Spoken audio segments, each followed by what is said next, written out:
1975, one of my older twin brothers was murdered outside the main Naval Air Station in Honolulu, Hawaii. He and a friend had gone out to rescue my brother's car, basically. His wife had stalled on her earlier in the day.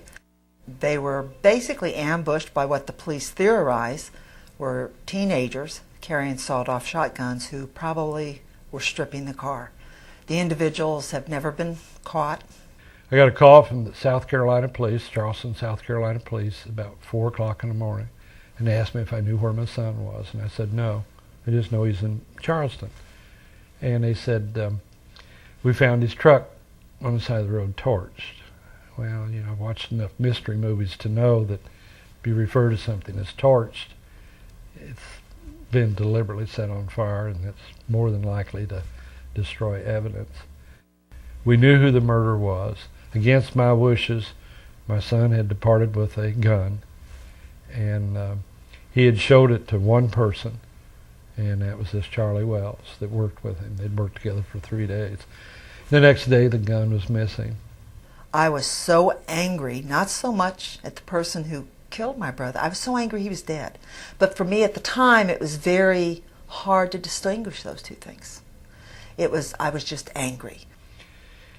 I've never been an angry person, so I wasn't overwhelmed with anger. I was overwhelmed with the why. I love my yard work. I didn't do any yard work for well over a year. We didn't celebrate Thanksgiving, Christmas. You just exist. It's just the only way to describe it. You just exist.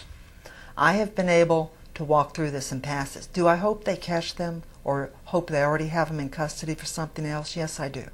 Because I would not want another person to go through this because of the individuals that did this to my brother. But personally, I do not need to come face to face with the person that murdered my brother to forgive them. We went into this conference room, there were 4 chairs with the chaplain, Pam, my late wife, myself, and Charlie Wells. And so this total stranger walked in, and I walked up and gave him a hug, told him I loved him. I have forgiven them, and I've done it through a lot of prayer. I've done it a lot through support of friends. Don't let our pride stand in the way of saying to someone, we forgive you. And mean it. Accept it. And the gift that you will receive from that is incredible. I got a level of peace and a gift of unconditional love when I gave that forgiveness that there is nothing that society can do that will ever take that away.